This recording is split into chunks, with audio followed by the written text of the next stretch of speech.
Good morning, students. Today we are going to continue with the chapter History of Measurement. In Indian astrology, Kal was used for time, period, and Gati was used for speed. During Middle Ages, fingers, hands, and bamboos were used for measuring the length. Nowadays, yards, foot, and inches were used for measuring the length. Next is measurement of length using non-standard unit. It is often important to know how far a place is so that we can have an idea of means by which we can reach to that place, walk, take a car, bus or a train, ship or an aeroplane. We also need to know the length and width of some objects. Let us measure the length of pencil.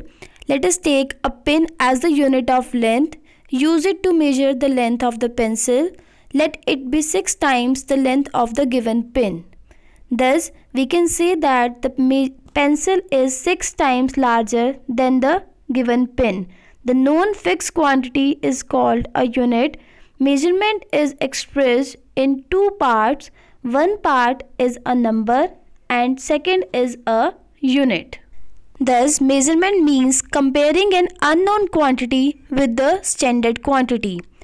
Measurement of width using non-standard units.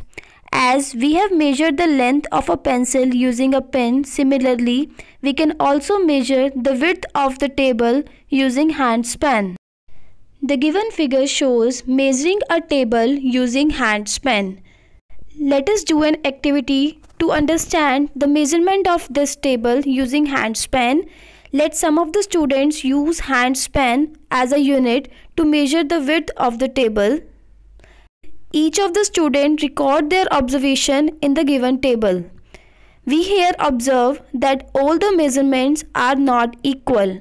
Perhaps the results of the length of the hand span of different students may not be same.